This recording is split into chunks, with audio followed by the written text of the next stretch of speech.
So as we have previously seen, a typical aggregate demand curve is downward sloping or negatively slope. So why is that so? Why is the aggregate demand curve downward sloping? So let's look at three alternative explanations or three alternative hypotheses that can explain why aggregate demand curve is downward sloping.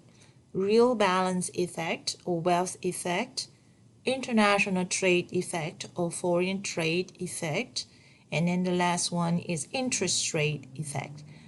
So let's start with real balance effect or wealth effect. Suppose the price level in general increases. So what is likely to happen to purchasing power? So suppose you have $1,000 to spare and there's only one type of good you spend on, pizza, and the price of pizza is $1. So that means you get to enjoy or consume 1,000 slices of pizza. But when the price level goes up, since we are considering only one type of good, so the price of pizza is the price level. So when the price of pizza increases to $2, what is likely to happen is we get to enjoy only 500 slices of pizza. So when the price level increases, purchasing power decreases, and what follows is a decline in consumption in real terms, real consumption. Because consumption is a component of real output demanded, so we are likely to see a decrease in real output demanded. So as the price level increases, we have a decrease in real output demanded.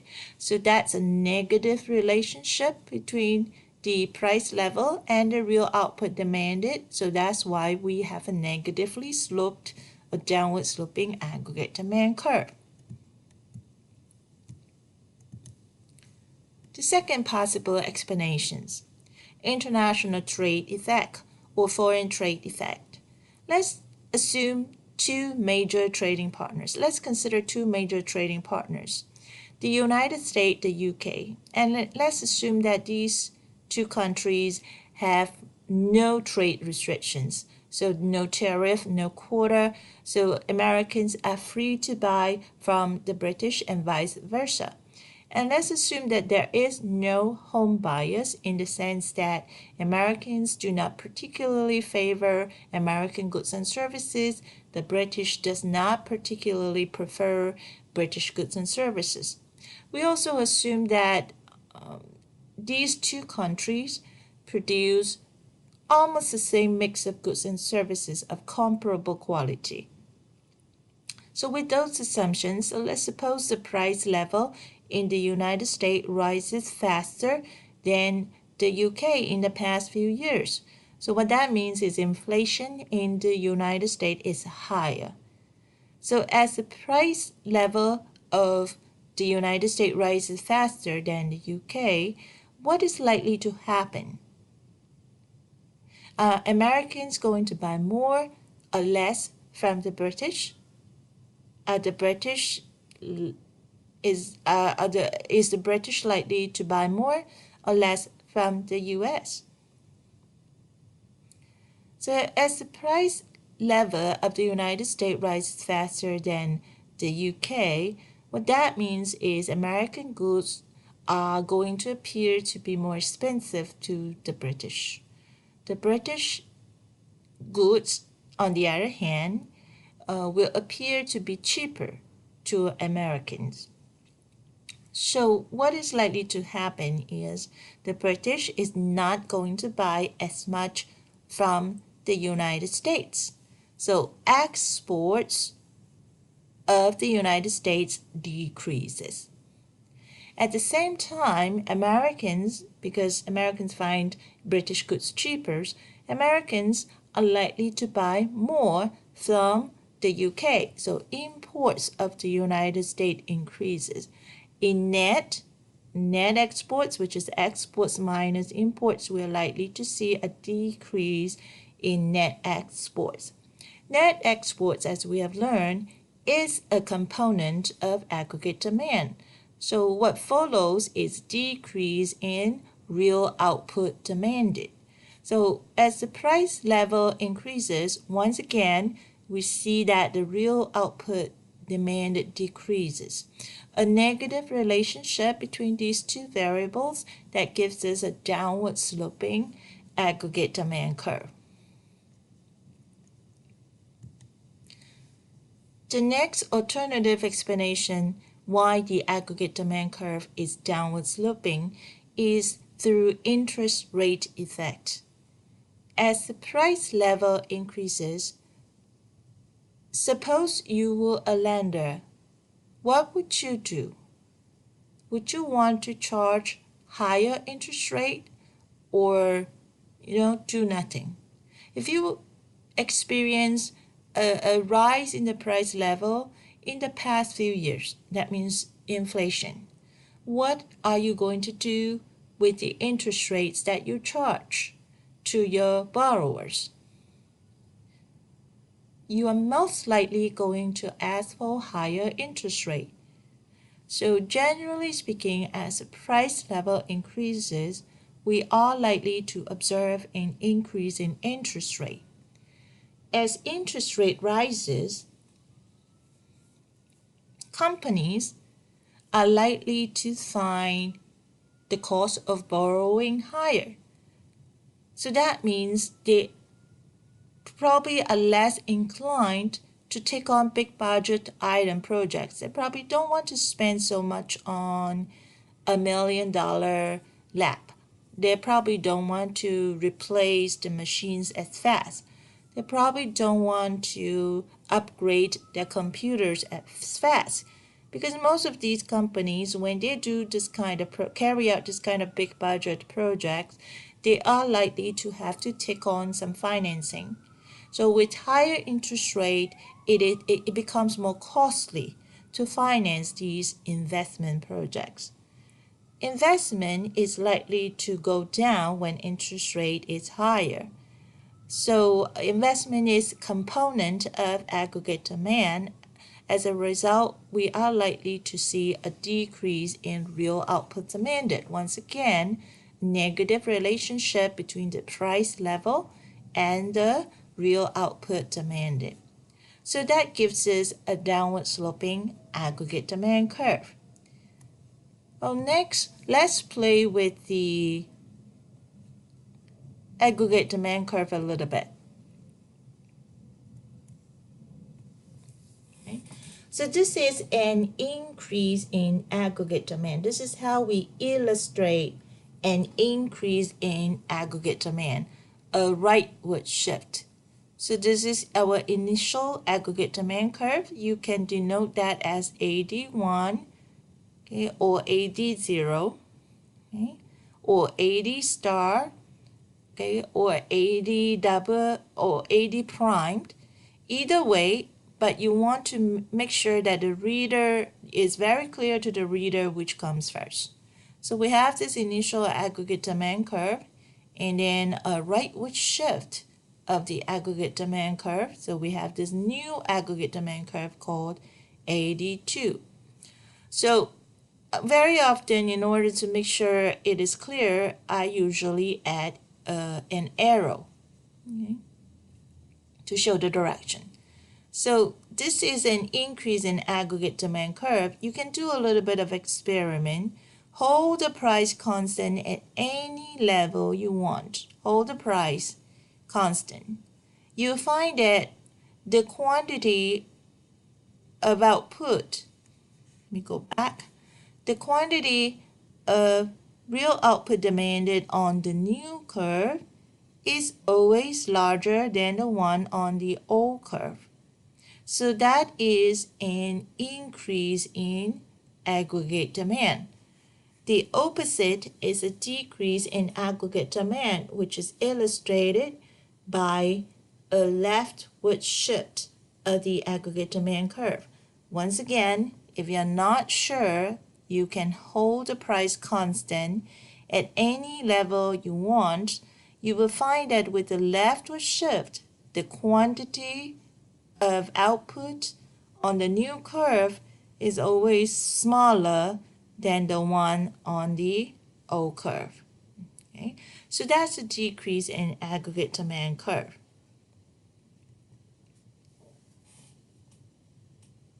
What we want to discuss next is to point out the difference between what we call a change in aggregate demand versus a change in real output demanded or quantity demanded. We are very specific in the wording that we use in these cases. We're going to be very fussy. So some of you may wonder why we are so particular about the wording that we use in these cases. Because in magazine or in newspaper, you hardly see the difference. You don't use the word a change in aggregate demand, or let alone a change in real output demanded. But here in this classroom setting, we want to make sure that we make a clear distinction between these two so that we don't confuse each other when we try to carry out further analysis, because we're speaking the same language. So what's the difference between a change in aggregate demand versus a change in real output demanded? So let's go back a little bit. Okay. So this is an increase in real output demanded. We start out from this point on the aggregate demand curve, P1, and the corresponding real output demanded, Y1. And then for some reason, the price level comes down. So the price level now is at P2, and the corresponding real output demanded becomes Y2. So we have a rightward movement along the aggregate demand curve, and this is what we call an increase in real output demanded. We do not call this an increase in aggregate demand. So be very careful here. I repeat, we do not call this an increase in aggregate demand. So this change is a result of a change in the price level. When you look at two more graphs before, so this is an increase in aggregate demand. So you can see that even if the price level is held constant, okay, so let's hold the price level constant. Even if the price level is constant, you still see the increase in real output demanded. And this applies to all prices. So that means there's some variables other than the price itself that has caused this change. And this is what we call an increase in aggregate demand. Okay.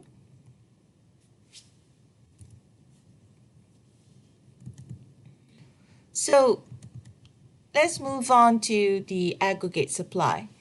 The aggregate supply is the total quantity of output producers are willing and able to supply at alternative price levels in a given time period. Once again, for those of you who have taken SSE 103 or microeconomics, you want to make a distinction between supply, which is what we usually learn in SSE 103, and aggregate supply, which is what we learn here in SSE 104. When you talk about supply in microeconomics, you probably talk about the supply by a single firm, okay, or a number of firms, okay.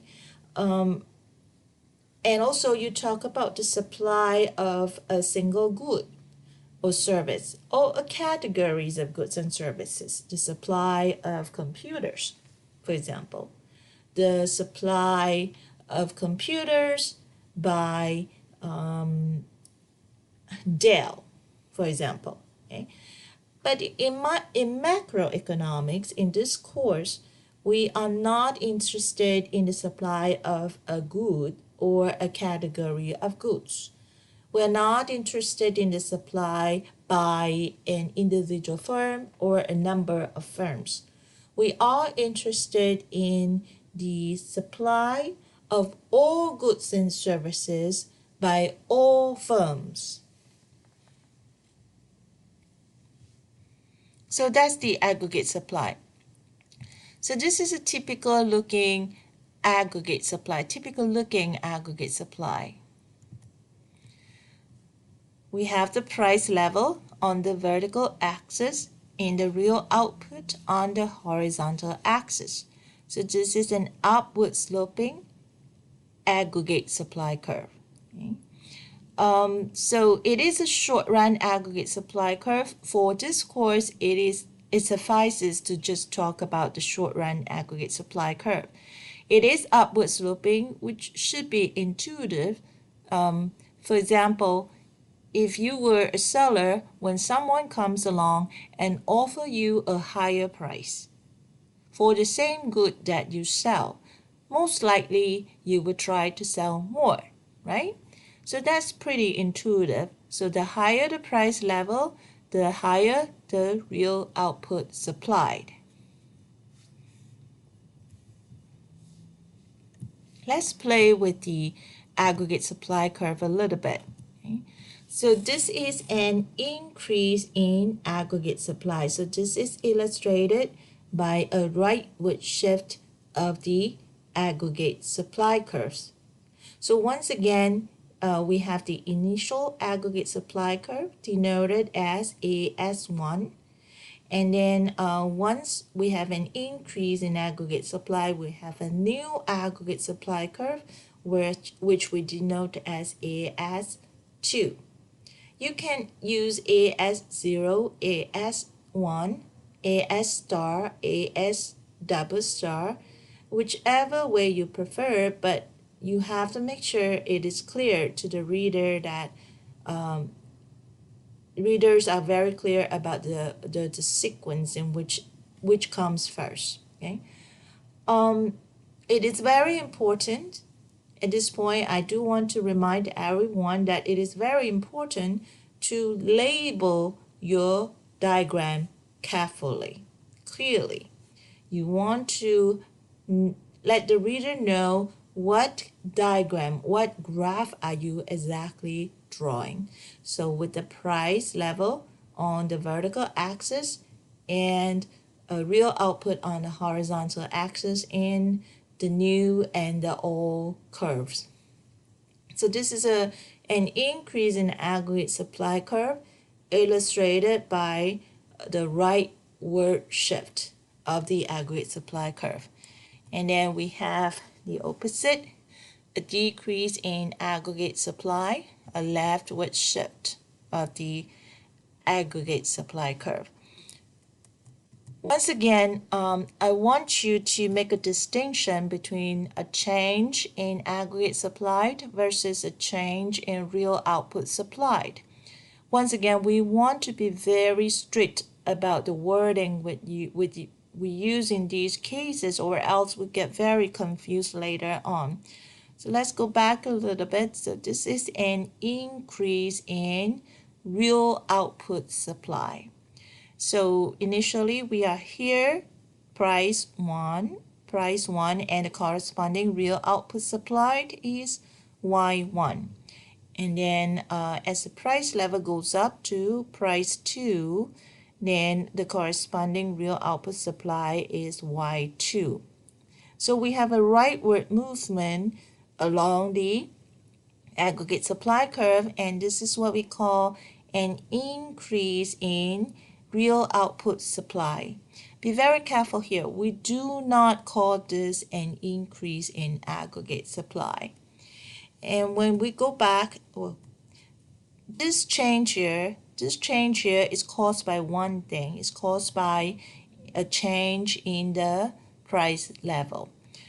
Okay, so let's go back a little bit. So this is what we have just seen. This is an increase in aggregate supply. And you can see that even if the price level is held constant, you can experiment a little bit.